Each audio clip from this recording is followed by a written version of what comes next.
para a igreja para vocês aprenderem essas coisas, porque senão vocês não vão entender. Por favor, vamos entrar para dentro da igreja, vamos ouvir a palavra de Deus, vamos aprender o que é bom para a nossa fé. Essas coisas, os acontecimentos dos últimos dias, Jesus deixou revelado para nós na sua palavra, para que a gente não seja pego de surpresa, para que a gente depois não fique pensando, ou querendo justificar, que não sabia, que ninguém falou nada, porque tudo que a Bíblia nos diz será cumprido. Quem entendeu, diga amém. Então, se concentre aqui, não tire o foco, preste atenção, porque a palavra de Deus, ela não passará. Tudo que está escrito na palavra de Deus vai se cumprir. Essa é a nossa fé. Somos cristãos porque cremos numa grande salvação, e o Senhor nos deixou a sua orientação na palavra, para que nós possamos ter noção, para que nós possamos nos prevenir, para que nós possamos nos preparar para esses acontecimentos. Amém? Então, eu gostaria que tivesse as pessoas aqui, boa parte desse bairro que foram convidados, se estivessem aqui, mas eu não posso controlar e nem posso obrigar ninguém a estar onde não querem. Mas Deus sabe. Jesus andou pregando na Judéia, na Galileia, ali nos confins da região de onde ele morava e residia, e nem todos o aceitaram. Pelo contrário, aqueles que aguardavam a vinda do Salvador não o reconheceram, acabaram crucificando Jesus. Mas tudo isso tinha um projeto, tinha um propósito. Mas a palavra de Deus se estendeu, a fé se estendeu e alcançou a mim, alcançou você e está alcançando pessoas, aqueles que hão de ser salvos. Não estou dizendo aqui que Deus predestinou alguns para morrer, outros para viver, não, porque Jesus Cristo veio para dar sua vida para todos aqueles que nele crê. Ok? Como nós já vimos aqui no nosso estudo, nós já vimos muita coisa boa, nós vimos como Satanás se manifesta enganando as pessoas. Nós vimos aqui, amigos, como esse mundo tem sido mantido como refém. Amém? Então, por favor, preste atenção. Não fique tirando a atenção do seu irmão. Preste atenção para que você aprenda, porque senão, talvez você leve uma vida de fé, ou você comece a acreditar em um Deus, e lá na frente você vai ver que a sua fé foi vã, não teve resultado. Então, por favor, em nome de Jesus, se concentrem. Ok? Eu sei que eu não estou falando isso aqui para todos, mas há pessoas que, quando eu pergunto aqui, quem não está aqui, diga eu. Ok? Ninguém responde, alguns ficam distraídos, porque tem gente que está, mas tem gente que não está. Está o corpo, mas a cabeça não está. Ok? Então preste atenção, porque mais tarde isso vai fazer muita diferença na sua vida. Veja bem, nós falamos ontem dos acontecimentos dos últimos dias, e nós trouxemos o que vai acontecer nos últimos dias. Que dias são esses? Na ocasião da vinda de Jesus. Quem espera Jesus voltar, diga amém. Amém. Você que está aqui e está prestando atenção nos estudos, você espera Jesus voltar? Você crê que Jesus voltará? Você crê que quando Cristo vier, Ele vem agora para julgar, não mais para salvar? Porque aqueles que já estão salvos, esses estarão de fato com Ele. Nos últimos dias, que últimos dias são esses? São o momento em que Cristo se revelará para toda a humanidade. A Bíblia diz que todo olho verá, todo joelho se dobrará diante dele. A Bíblia fala de ressurreição. Nós vimos aqui que há um período chamado milênio. O que vai acontecer nesse período? O que nós estudamos antes? Quem vai ser preso? Satanás vai ser preso por quanto tempo? 1000 anos. E no momento dessa prisão, o que acontece quando inicia esses 1000 anos da prisão de Satanás? Jesus está se manifestando. Os vivos, os mortos, todos se encontrarão com Jesus nos ares. Os mortos ressuscitarão e os vivos serão transformados em contração. Pessoas vivas que não se sujeitaram, não ouviram a palavra de Deus, que até participaram de programas como esse, mas estava lá, mas só o corpo, a cabeça não, nunca aceitaram, nunca tiveram nenhum pingo de oportunidade, não tiveram nunca um pingo de vontade, de fato, de experimentar essa fé para ter uma experiência particular com a vida, esses morrerão na ocasião da vinda de Jesus Cristo, os que estiverem vivos. Mas os que já morreram antes da vinda de Jesus continuarão mortos.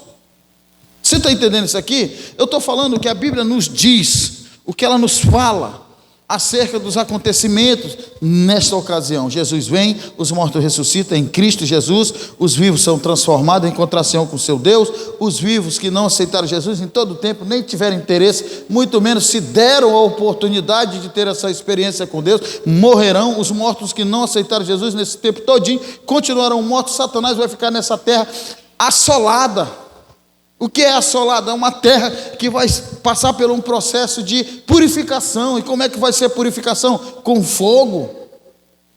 Deus vai abrir as comportas dos lagos de fogo, vai haver terremotos, vai haver uma grande catástrofe. A Bíblia diz que toda a carne na terra será estipada. Satanás vai ficar preso sozinho aqui, em uma terra assolada. O que foi que houve, amigos? Por favor, não tire a minha concentração, tá? Por gentileza. Tá bom? Em nome de Jesus. Então aqui, amigos, por favor, esses acontecimentos vai ser real. Assim como nós temos visto ao longo da história, a Bíblia falando de acontecimentos que hoje nós já vivemos e hoje nós estamos vivendo, ok? Entendeu? Então esse tipo de situação que a gente já viu acontecer, vai acontecer. Porque se você olhar para a Bíblia, como ela foi escrita num período de 1600 anos, nós estamos no ano de 2025, isso antes de Cristo, amigos. Depois foi escrito a segunda parte da Bíblia, que é o Novo Testamento, que foi escrito os evangelhos de Jesus Cristo, os evangelhos, os ensinos de Cristo. E depois de Cristo nós vimos os Atos dos Apóstolos. Aí nós vamos ver Paulo saindo diante dos países na Ásia, nos continentes, pregando a palavra de Deus, e lá onde ele chegava, ele implantava uma igreja, e ali depois ele começou a enviar cartas para esses irmãos ali. Aí nós vemos Pedro mandar suas cartas, nós vamos ver João escrevendo cartas, nós vamos ver também cartas escritas por Tiago, nós vamos ver cartas escritas por um autor desconhecido, que é direcionado aos hebreus, nós vamos ver cartas aos Tessalonicenses, aos Gálatas, aos Filipenses, aos Colossenses. Todos esses livros, essas cartas, recompõem o Novo Testamento, que é a segunda parte da Bíblia escrita, revelação de Deus para nós. Com base nessa história, com base nesse evangelho, com base nesta palavra, nós temos a Bíblia Sagrada. E tudo aquilo que foi pregado, que foi predito, que está acontecendo, muitas coisas ainda faltam se cumprir. Amém? Amém. Quem está entendendo, diga amém. Amém. Então é algo para nós considerarmos, porque se nós de fato temos uma fé na existência de um Deus, e esse Deus tem um Salvador, que é seu Filho, e a Bíblia diz que ele envia esse Filho para salvar a humanidade, ou seja, reconciliar a humanidade com Deus, porque o pecado separou o homem de Deus, e o pecado condenou o ser humano à morte eterna. Porque Deus, quando criou o ser humano, ele não foi criado para morrer, ele foi criado para ser um ser eterno, em relação íntima com Deus, em comunhão com o seu Criador. Mas aí Satanás se revolta no céu, há uma guerra, ele é expulso de lá, porque ele colocou em dúvida o amor, o governo de Deus, diante de toda a criação divina, inclusive o ser que foi criado na terra. Porque Deus tem filhos e filhas, Deus criou um universo muito vasto, nós estamos convivendo em uma pequena galáxia chamada Via Láctea, composta por milhões, trilhões de planetas, de estrelas, uma pequena galáxia só, e o universo é composto de bilhões e trilhões de galáxias, cada uma contendo milhares e milhares de planetas. Deus, quando criou seus filhos no universo inteiro, ele distribuiu seus filhos, ok? E Satanás agora queria também ser regente de toda essa criação, e ele se rebela contra Deus, coloca lá em dúvida o amor de Deus, o caráter de Deus. Por isso Deus não destruiu logo ele lá, porque as pessoas têm que entender que nós adoramos nosso Criador, não é porque ele é um tirano, não, é porque ele é um Deus que nos deu livre-arbítrio de escolha. Ele nos criou e nos deixou viver dentro de um contexto daquilo que Ele preparou para nós. E nós temos que ser gratos a Deus pela vida que nos deu, ser grato a Deus pelo aquilo que Ele nos permitiu viver, administrar. Você é pai de família? Então Deus te deu uma família. Você precisa administrar sua família, você precisa ter cuidado com ela, você precisa ser responsável por ela, porque Deus lhe deu para administrar. A vida, o corpo, pertence a quem? Ao Criador. É por isso que a Bíblia diz que nós seremos julgados também pelo cuidado no corpo, porque o corpo é sagrado, é templo do Espírito Santo. Quem entendeu, diga amém. Então nós vamos ser julgados também pelas palavras frívolas que saem da nossa boca. Quem entendeu, diga amém. Isso tudo é uma prestação de conta com um Deus que se revelou, que se mostrou, mas existe um mal que nos leva a pecar, afastar-se de Deus, a não ter amor nem por Deus, muito menos pelo próximo. E você vê casos como agora em Ariquemes, uma mãe simplesmente abandonou uma criança de qualquer jeito, com cordão umbilical e tudo. Então isso é coisa que se faça. Isso daí ela não abandonou, e quando ela mata dentro dela mesmo. Então, irmãos, vocês estão diante de um cenário que a Bíblia já predisse. O comportamento humano influenciado pelo mal, pelo pecado. E Deus quer dar fim nisso aí, nos acontecimentos dos últimos dias. Acontecerá que ninguém vai estar isento da condenação. Uns para a eternidade e outros para a destruição eterna. É por isso que a Bíblia nos deixou revelado. O nosso Deus nos deixou escrito, nos deixou revelado o que é necessário para que a gente possa viver uma vida justificada por Jesus, para que nós não tenhamos que passar por essa situação aqui. Nós vimos aqui que o período de 1000 anos se dará quando Jesus vir. Deus vai dar a ordem, porque Jesus está esperando a ordem de Deus. A Bíblia diz que Jesus não sabe o dia, mas Deus sabe. Então Deus vai dar a ordem. O anjo vai tocar uma trombeta, 2, 3. Nesse momento Jesus vem com um exército de anjos, ok? E ele paira em alguma parte do universo. E ali a Bíblia diz que os justos ressuscitarão, os vivos que estarão na ocasião serão transformados e elevar-se-ão ao céu, encontrar-se-ão com seu Cristo. Os vivos que não em momento ignoraram a pregação da palavra, fizeram que nem o tempo de Noé, ignoraram a vinda do dilúvio, estão ignorando a vinda da destruição pelo fogo. Essas pessoas que ignoraram, não fizeram pouco acaso, não se importaram, não deram nem um pingo de atenção, e nem simplesmente tomaram a atitude de vivenciar, ou pelo menos experimentar esta vida de transformação com Cristo. Essas pessoas serão mortas nessa ocasião. Os outros mortos que morreram há anos, desde a criação para cá, continuarão mortos. Satanás vai ficar nessa terra assolada. E o que vai acontecer depois do milênio? Quando Jesus, agora Satanás for solto, é o que nós vamos ver agora. Ok? Porque se esses justos foram ressuscitados, os ímpios, os justos vivos foram transformados, eles estão reinando com Jesus durante esses 1000 anos. Aonde? Na terra que não é. Sabe por quê? Porque a terra está assolada, não tem como habitar lá. Só está Satanás preso lá. Então ela está onde? Ele está onde? Junto com o seu Cristo, lá na terra santa. Ou seja, na cidade santa, que ainda não desceu, porque ela vai descer. Mas quando é que ela vai descer? Quando essa terra tiver sido purificada. Aí Deus estabelecerá o seu reino eterno. Quem entendeu, diga amém. Então isso é o que a Bíblia diz. Isso é o que nos dá razão para a fé. É por isso que nós somos cristãos. É por isso que nós cremos em Deus. É por isso que eu digo que Jesus é presente, Ele está vivo. É por isso que eu vivo sendo um cristão.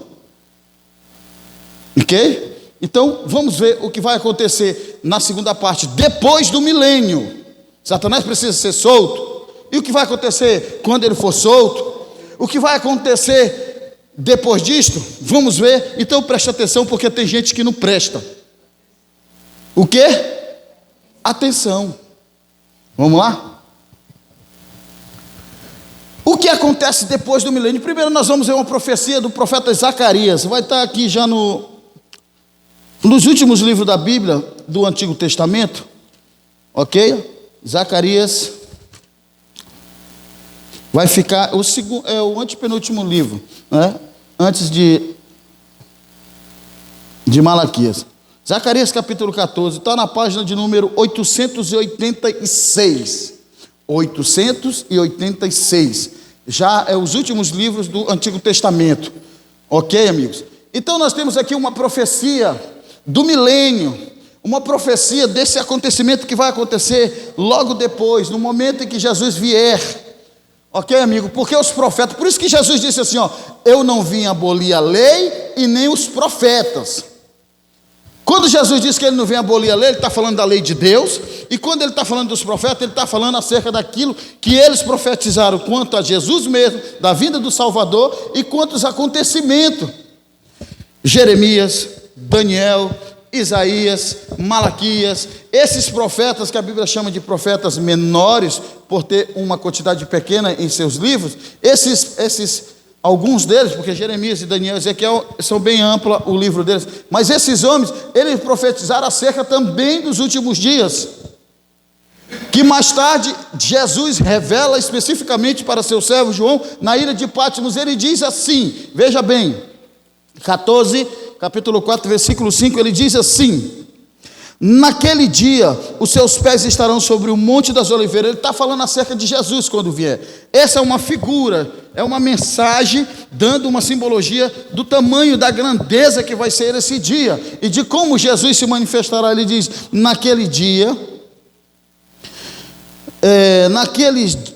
os seus pés estarão sobre o monte das oliveiras, que está de frente de Jerusalém para o leste. O monte das oliveiras será fendido pelo meio, do leste a oeste, formando um grande vale. A Bíblia, quando fala de montes, quando ela fala de outeiros, ela está se referindo a nações, ela está se referindo a grande povo. Você está entendendo, amigo? Ela não está se referindo a simplesmente um monte grande e alto, mas ela quer denotar nações. Então, quando diz que naquele dia os pés dele estarão no monte das oliveiras, de frente para o leste, nos outeiros, está dizendo que ele vai estar exposto a todas as nações, ou seja, todos os olhos o verão. Aí ele diz assim, ó: o monte das oliveiras será fendido pelo meio, do leste a oeste, formando um grande vale. Metade do monte se afastará para o norte e a outra metade para o sul. Vocês fugirão pelo vale entre os montes, porque esse vale chegará até Azazel. Sim, vocês fugirão como fugiram dos terremotos nos dias de Uzias, rei de Judá. Então virá o Senhor meu Deus, e todos os santos virão com ele.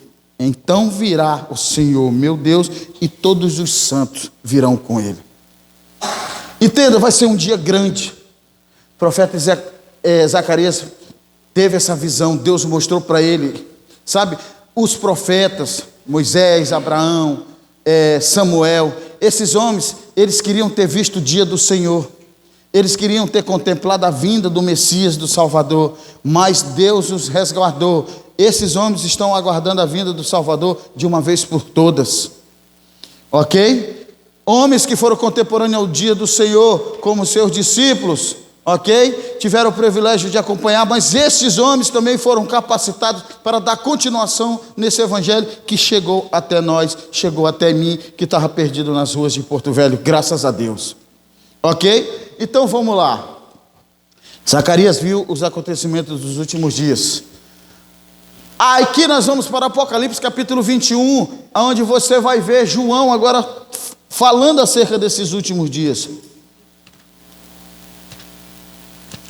Vamos lá.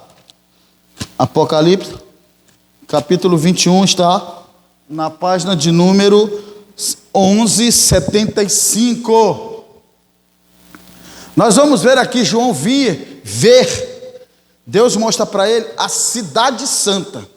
Imagine, irmão, Jesus disse assim no Evangelho de João, capítulo 14, ele disse assim: eis que eu vou preparar um lugar, e quando eu vier, os levarei para mim mesmo, pois onde eu estiver, vós estarão também. Se não fosse assim, eu não precisava ter dito para vocês, porque para onde eu vou, vocês não podem estar comigo agora, ok? Lá na casa do meu pai tem muitas moradas, e quando eu vier, os levarei para mim mesmo, pois onde eu estiver, vocês estarão também.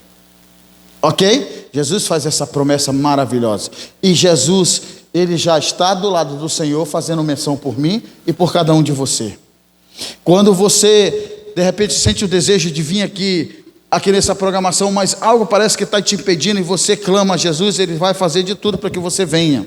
Se você está arrependido, pedindo que Jesus te oriente, te dê uma oportunidade de vivenciar, experimentar essas verdades, ele vai interceder por você. Quando você se arrepende de algo que você cometeu ou falou, e você pede perdão a Deus, e no teu coração você está disposta não apenas a reconhecer o erro, mas não fazê-lo mais, o Senhor te perdoa também. porque Ele pagou o sacrifício por nós. Então Ele pode reivindicar essa questão de ser perdoado.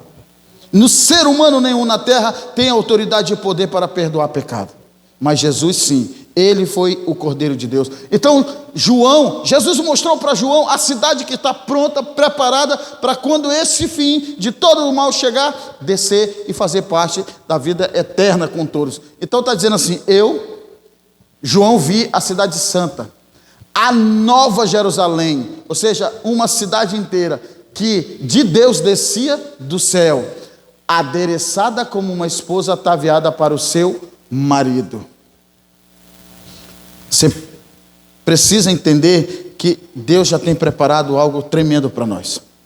Agora, a gente tem uma ilustração aqui, mas a Bíblia diz que aquilo que Deus tem preparado para nós, nem ouvido ouviu e nem olho nenhum viu. Ok? Então é extremamente extraordinário, acima daquilo que a gente pode imaginar. A gente pode limitar nosso pensamento ou elevar a um nível, mas esse nível nunca será o suficiente para distinguir aquilo que Deus tem preparado para nós. Contudo, eu posso garantir uma coisa, é extremamente maravilhoso, porque nada de Deus é ruim. Quem crê, diga amém. Então o que? Está registrado aqui, eu vi a cidade santa, a nova Jerusalém, que descia do céu, adereçada como uma noiva ataviada para o seu marido. Ok? Aqui está, no momento que vai acontecer aqui, ó, os ímpios ressuscitam, no período depois do milênio, Satanás precisa ser solto. Ou seja, o que vai acontecer? Tanto os vivos que morreram na ocasião da vinda de Jesus, quanto os mortos que ficaram mortos antes dessa ocasião, eles vão se ressuscitar. Eles irão ressuscitar. Ok? Então nós vemos aqui no capítulo 20, na página anterior, na mesma página, só que um pouco acima do capítulo 21, nós vemos vindo aqui no versículo 5, dizendo assim, ó: o restante dos mortos não reviveram até que se completasse os 1000 anos. Esta é a primeira ressurreição. Ok? Então veja bem, esses mortos aqui são que ressuscitarão depois do milênio.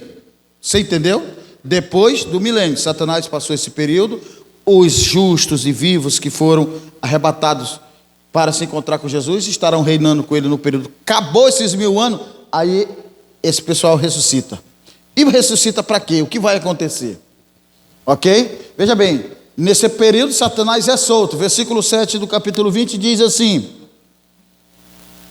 e quando porém se completar os 1000 anos, Satanás será solto da sua prisão. Então, passou os 1000 anos, Satanás será solto. Ok? Satanás é solto para quê? Veja bem, irmão, se todos os mortos de todos os tempos, de todas as nações do planeta ressuscitam, significa que a terra vai estar o quê? Povoada de novo, sim ou não? Sim ou não? E a Bíblia diz que eles ressuscitam com os mesmos pensamentos, com as mesmas filosofias que ele tinha, sendo mal, sendo cruel, com as mesmas ideias, inconversos, pessoas extremamente dominadas pelo mal. Aí Satanás sai para quê? Para enganá-los mais uma vez. Ok? Nesse período de 1000 anos ele ficou na terra sozinho, não tinha ninguém, ele não tinha nada o que fazer, estava preso lá. Ok? Mas as pessoas ressuscitam, e a Bíblia diz aqui no versículo 8 do capítulo 20, diz, ó, e sairá, diz assim, e sairá a enganar as nações que estão sobre os 4 cantos da terra, Gog e Magog, ou seja, as 2 partes da terra, ok? Cujo número é como a areia do mar, para ajuntar em batalha. Então, Satanás vai enganar e vai conseguir fazer o que com esse povo? Ele vai juntar eles para uma última batalha. Ele começou essa batalha no céu, de lá para cá ele vem lutando, batalhando para destruir, enganar e tirar a vida das pessoas, afastá-la de Deus, porque ele sabe que se nós tivermos acesso à palavra de Deus e tivermos Cristo como nosso Salvador e Senhor, nós estaremos isentos desse momento aqui. Seremos justificados pelo Cordeiro. Então o restante que ficou, ele vai fazer o quê? Vai criar um grande exército, e ele vai juntar esse povo todinho para a última batalha. Mas ele vai batalhar contra quem? Você viu aqui, ó, que João viu descer uma cidade, certo? Essa cidade vai descer depois do milênio. Aí Satanás vai juntar todo o seu exército, ok? Esses mortos que ressuscitaram, ok? E ele vai sair para enganar as nações, e ele vai formar um grande exército para o quê? Atacar esta cidade. Qual é a intenção dele? Destruir o povo de Deus.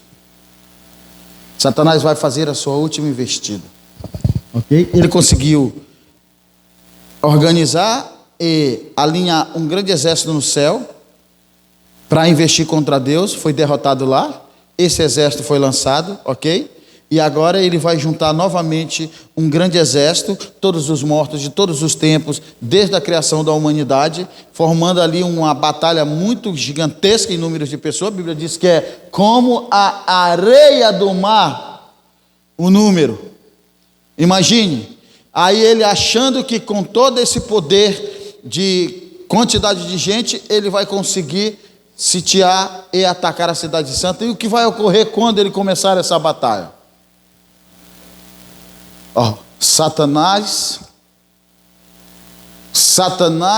e os seus anjos e os ímpios são o quê? Versículo 9 do capítulo 20 diz assim, marcharam então pela superfície da terra e cercaram o acampamento dos santos, a cidade amada.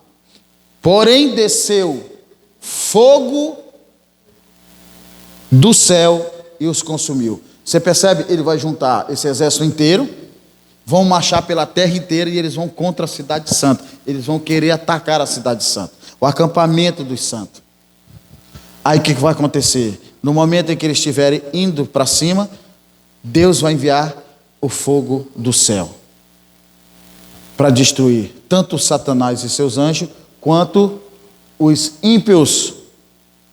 Quando a gente fala ímpios, amigos, nós estamos falando aqueles que em todos os tempos praticaram e viveram uma vida fora do preceito divino, fora do amor da lei relacional com Deus e com o próximo.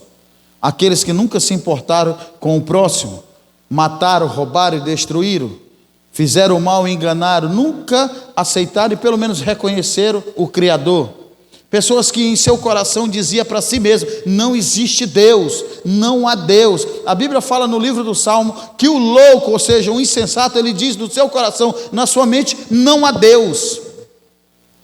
Quando o indivíduo está convicto e totalmente decidido acerca de não existência de um Criador divino, ele ignora a existência do Senhor. Então ele está totalmente dominado. Então isso constitui uma pessoa ímpia, apostata, uma pessoa que não considera nem a si mesmo, procura e nunca procurou saber a razão pelo qual ele vive e respira. O único desejo e intenção do coração dele é tirar vantagem das pessoas, nem que para isso ele tenha que matá-las. Quando eu falo matar, não é só tirar a vida, não, tem vários contextos de matar a pessoa. Quem entendeu, diga amém. Então, tanto Satanás e seus anjos que foram caídos com ele, quanto os ímpios serão destruídos nessa investida. Estou falando para vocês do que vai acontecer pós-milênio. Completou-se 1000 anos, Satanás é solto, ele sai enganar as nações, junta esse grupo de pessoas que estão revoltadas contra Deus, porque de alguma forma, sabe quando a pessoa, ela sabe que está fazendo errado, aí ela acusa alguém, certo? Aí aquele alguém, de alguma forma é inocentado, ela se revolta contra a pessoa e contra quem o inocentou, sim ou não? E ela quer agora brigar até com quem a inocentou, sim ou não? Porque para ela todos estão errados, ela nunca está errada. Então essas pessoas aqui se levantarão contra Deus, irão investir contra Deus, achando que de alguma forma, com todo aquele poder, com toda aquela quantidade de pessoas, eles vão ser capazes de destruir. É por isso que diz, Satanás, ele engana as pessoas. Ele disse para Eva assim, olha, tu vai ser igual a Deus. Se tu comer, tu vai ser igual a Deus, tu nunca vai morrer. Ai, coitada da Eva, se iludiu com essa ideia. Deus disse que se ela comesse, ela morreria. Ela perderia a santidade dela, ela perderia a imortalidade dela, ela perderia aquela relação íntima com o seu Deus. Contudo, Deus não deixou que eles morressem sem uma oportunidade de salvação. Aí Deus se agrada do sacrifício de Abel. Claro que Abel cresceu com esse incentivo de sacrificar, porque ele aprendeu com os pais. Sim ou não? Então, Adão e Eva, eles com certeza, eles reconheceram o erro que tiveram. Não está escrito na Bíblia, mas eu creio, porque a Bíblia está dizendo que Abel e Caim, eles foram oferecer sacrifício a Deus, em reconhecimento a Deus, e Deus se agradou do sacrifício de Abel. Ok? Mas quando Satanás entra numa família, ele começa a fazer divisão entre essa família. Ele começa a semear contenda e senso de superioridade em alguns membros da família. Quando um acha que o outro é incapaz, ou sempre tem razão, ou que as suas visões são as mais corretas, ele começa agora a menosprezar a opinião e desfazer de outro. Satanás está trabalhando ali para dividir, porque ele sabe que dentro de uma família, quando começa a ter divisão, logo, logo aquela família se dissipa. Assim é em todo contexto, no trabalho, na igreja, na escola, onde for. Se não houver ali um senso de união e uma fé unânime, comum, dentro do contexto de obedecer a Deus, Satanás acha uma brecha para criar uma contenda. E quando ele encontra essa brecha, eu costumo dizer que ele usa lá a sua marretinha, a sua cunhazinha, na brecha ele começa assim, ó. O fulano deu uma brechinha, ele dá. Pensa que não, aquela fresta faz assim, ó. Aí ele consegue seu objetivo. Quem entendeu, diga amém. Se você achar que Satanás vai chegar lá dando uma garfada, uma chicotada, não. Isso acontece, sabe em que sentido? Às vezes dentro da igreja, às vezes. Não se assuste, irmão. Sabe que isso é verdade, ok? Então Satanás e seus anjos, eles são soltos e eles vão partir para essa investida. E Deus vai enviar o quê? Como diz aqui no versículo 9, diz assim: marcharam então pela superfície da terra e cercaram o acampamento dos santos e a cidade amada. Porém desceu fogo do céu e os consumiu. Ok? Os consumiu. Agora vejam bem aqui, ó. O que é fogo eterno? Vou responder isso aqui para você, eu faço questão de dizer isso aqui para você, porque em todo tempo, talvez, você cresceu sendo ensinado de que há um lugar onde as pessoas que fizeram mal, quando morrem, elas são lançadas lá, ou quando Jesus vir, elas vão ficar lá queimando eternamente. Sim ou não? Quem já ouviu isso aí? Levanta a mão. Sejam sinceros. Você nunca ouviu que existe um lugar, um fogo eterno, onde as pessoas vão ficar queimando eternamente porque não entregaram sua vida a Cristo? Sim ou não? Agora eu quero dizer para você que esta palavra fogo eterno aqui simboliza de fato a eternidade, mas de uma destruição iminente, que não sobrará nem raiz, não terá nem cinza para contar a história. Quer uma prova disso?